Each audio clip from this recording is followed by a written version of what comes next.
Bonjour Kinshasa, bonjour Brazzaville, bonjour comme ça à tous les fidèles branchés des Arc-en-Ciel Télévision. Patricia Bélédou, je suis là justement pour vous informer comme d'habitude. Aujourd'hui, comprenez, hein, dans mon plateau, je suis pas seule avec les artistes. Il y aura défilé des artistes et puis nous allons recevoir pour vous celui qu'on appelle Mignon Abraham, hein, avec lui Tomé Campo, Betel Solo et signature, mais pourquoi pas sa perte au Sola Marambo. Il arrive un cono, le billet des nouveaux papes de la religion qui était dit depuis le 13 février dernier déjà, passation de pouvoir et salama qui tombe un artiste, tous un artiste, que bon les cas pour ça un message comme d'habitude. Mais déjà sur le marché des disques, stabilité de déplique Pombagniance, hein, depuis le 13 février dernier, déplique Pombagniance a mis stabilité sur le marché des disques Tolukaye. Mais quand peu comment est-ce que ils allaient tambola sur le marché des disques bien affilé positionnement Kalamingi dans la studio Torozoyango, pourquoi pas Chaingenge il peut fois les clubs soit font la porte parce que font la porte Kalamingi ma solo, mais déjà permettez-moi de remercier comme ça Jonas Maza, hein, derrière la caméra. Je remercie comme ça champion locale, Katia, bien Katia, et pourquoi pas à mon DT, lui on l'appelle Papi Falaluye. Merci beaucoup à vous. Je remercie comme ça toute la grande famille des Arc-en-Ciel Télévision, sans oublier mon DG, lui on l'appelle Monsieur Tit Lyongi. Bonjour président. Bonjour Patricia Bélédou. Boni. Te kitoko pour sentiments trop et tant que président Tondolo Bilele l'homme à trois cravates batandi na poto. Un seul contre tous, le mercenaire de la SAP, roi de Salem. Voilà, roi de Salem, président Tondolo. Tomonio Yomrote, ou une délégation, il y a Matadi. Batapeka na nouvelle vision boti Matadi, n'a été sûr que c'est présenté. Tobanina. Cours de gars, nouvelle vision. Cours de gars, nouvelle vision. SAP, sans régime. SAP, sans régime. Ni exil.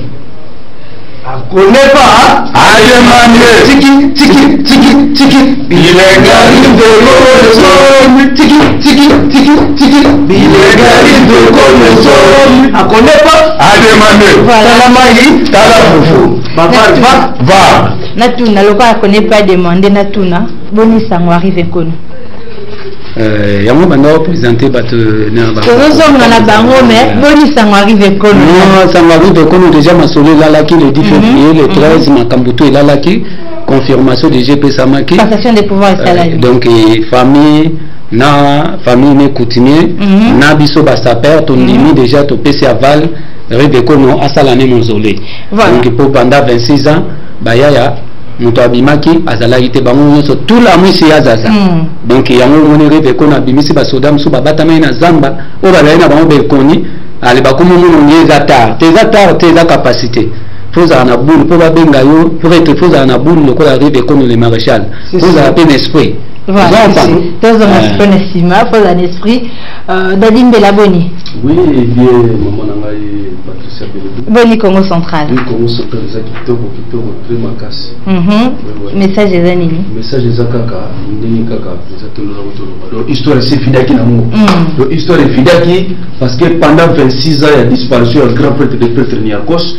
Tout le monde a dit tout le monde a dit Kati, Bazou le Kati na plateau na bino, on a lati blouson à 30 000 €. On a dit Bilamba il y a 10 000 €. Kokamwa, ce qu'on a mis place pas pour ça la bisonou surtout, ce qu'on a mis place en gros donc qui abandonné donc qui tina kwani. Alors les lots, tout le monde qui Kolo masolo pe kolo histoire on a dit que qui charge en rive kono on met le coffre na mesa alobi que a récupérer ba charge ne o bango tout ba koko qui était pendant 26 ans. Mais récupération o ya sali to monike ezana bato mususu ba yuma batoro mais ba zabata région te ba zo yari ba kotsa mo ba tribalisme ba ya moto dans ça na moto surtout ma religion en tout cas ils avaient un tribalisme te les lobiso to kota tina ba église ya ba catholique wana to prier to bondela mais to yoka ke ba pape na biso ba sa ba italien mais ngada dingela na za italien te mais to sangana ki pourquoi parce que ça religion ça peut ndenge moko na religion qui tendi et ça ma comme tribalisme te parce que il fait que azala ki na papa wemba il fait que azala na king que c'est moto zamani il fait que c'est na nyangos les oh la biso tu oto yesimane to sana tankutu ya ko sala to perturber makambo bien to ya ko contrôler makambo idéologie mais yango wana si c'est bon de l'autre côté de la caméra d'été papi fala et début surtout moi ba imaginer bokenda ko sa passation de pouvoir wana na cimetière à Gombe mais ya bimini so za lo ko batisa par rapport à passation de pouvoir wana ouais Patricia Beloti na bi bana kini bana monde entier ba olanda ngai ouais Riveko Montoro Belakaka avec une nouvelle ordre mondial de la religion qui était. Donc ça perd complet. Aza musicien, Aza sapeur, Aza nabou, Aza na ba capacité tout, Anala, Aza bourgeois. Donc on ta collecté. Donc ana capacité boss. Vous comprenez? Aza mythologie. Oh, il y a des gens qui n'a pas de qui qui s'est remené. Mais les baza contre ya. Contre l'esprit mabé. Je suis comme moni kambo na zo kokate. Ako to tia muninda kale liboso po. Ote yozo nima konimate. Tala ko sala bobo. Aruka nini asala bo. Mais yé so batike ya sala no. Ako kana yede. OK. Vous comprenez? Mais aye po na sala l'esprit mabé atotise bato moral, bato ba mona tete yé aza bien. Ndoka nde aza mpuku, azoli azofula. Donc makambo forme et là qui bato tout ba ki papa yo makufi forme lani. Les lori de comme asadi nouvel ordre mondial de la religion qui tendi na pro classica. Donc épître selon Bimombade, épître selon Tomolo Bidede, épître selon Patrick Lumande et tout haute tension de la barrage Jaïna, pourquoi pas Croco, pourquoi pas Dadi Bella, ainsi de suite. Donc, cours des grands, et ça, nouvelle vision, et ça, partout dans le monde. Dès que tu pas là, si c'est bon de l'autre côté, c'est pas encore bon, tu n'avais pas un Croco à l'Osi. Croco Boni. Ouais, Patricia Delosi. Merci. Vraiment. Oui, Patricia, Nega Toloba Kaka comme habitude, il est bandé connu sur Baucholoba. Et le balango, grand prêtre Didier Masuki, Mobile Mandé, fois Pembe Cheval en bas, en place à Sali. Bikachu, le grand producteur. Alors, nous sommes Mikolo, Makama Mikolo, pour soutenir Kaka, les maréchals, les Rifenkono.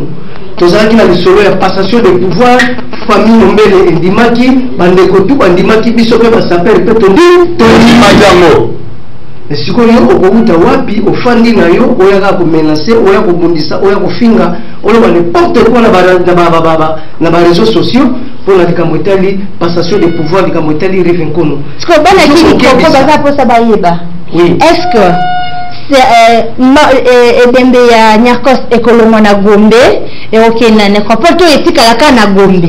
Vous éclairez biso peu un peu côté wana. Oui, même grand prêtre, ma prêtre ingénieur Sibo Sisadilwa, mona Rwanda, le grand pétrolier, à tous les qui n'appellent Kambongo. Oui. Likambu oyo ya cimetière ya Tom ya Nyarka mingi bakanisa kike le ndenge zalaki le 10 février nde bakolongola ezalaki bongo te yango tobayika ma passation de pouvoir to yaki poto sala entre famille na biso batu ya off de kimakuta to sala likambu moko pouvoir ya Nyarka ekote pa le king donc pour la likambu no tuningai ezali nini mabala na Belodi omoni mausolée toneto memamo na nécropole aninga baboyi batebele batlobi no livre masolo zo saleza kitoko mais biso toninga zala kaka na Gombe de bagarder kabo voilà livre pas le bon le corps on dit que cette fois-ci tikitsa tcha alors que bon to sala moka wana donc mausolée que ça la wana ka bisika to mezali abo travailler mo bien là omoni même isoki totali mutambo mo so so na venu wala quelque part wala so muto za makokito ba mutambo moti bato pe baza wala so ba osula ba motera sezala kiti salité zalaki awu ba bo misango même place wala ezo valeur nenge pe ekeleka kuna bato bakanga mit pembeni ya le king ba zo chance parce que bato bazala pembeni na Jésus même oyimbi kutu tanga papa ga ba ngole kulusu alba ke mwana nzambe yoza mwana nzambe mususu abite ko même to kuna message ici biki sawa c'est bon bato arrive ko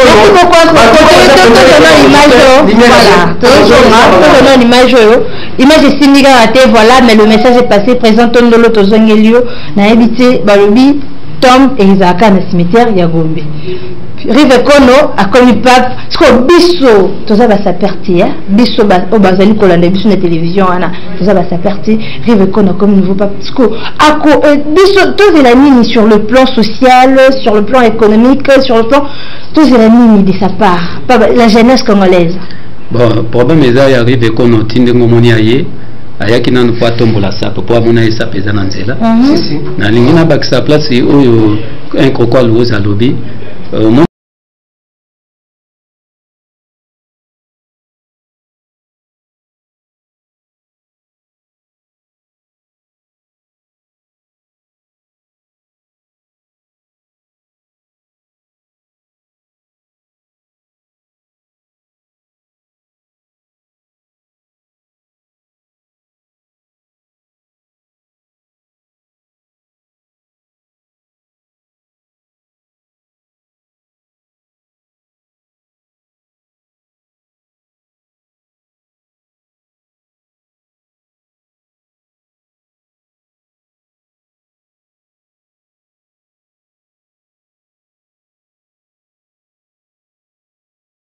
biloko misusu bandai ko kima biso na appui à l'état appuyé donc biso ba saper to ko se retrouver parce que ba saper va se retrouver parce que jeunesse congolaise balata rapé ya aya pona ba saper te pona batinyo surtout balata bilamba mais batutu après voir nini pona biso batutu balata bilamba biso ndeto za ba éclairer ba saper mutu ba za ba éclairer so biso to se retrouver bango pe na sima ba se retrouver donc azo préparer pour la jeunesse montante to préparer pour biso beto oleka ba misusu ba koyande ba ko se retrouver moni ndeto lekiawa ba misusu o nyonso to yebo pesa rapport na maréchal Rive Kono na vice-président pour nga président na vice-président na nga na kata Lubumbashi Patrick Lumande la rotation des barrages to yebi na kati do na Lubumbashi nyonso na Lubumbashi mobimba to yebi ka que le seul s'appelle représentant légal ya cour de grande nouvelle vision o le pare yebi o ma cour de nini bagara bul batu tout ba yebi nouvelle vision na Kinshasa awa o babundisaka eza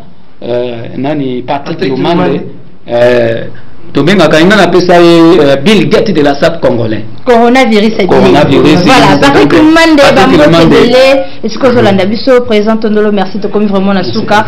On va chuter poto ya mbatoro un artiste comédien, il y a ça la théâtre to solanay. Il y a cette de coétagé.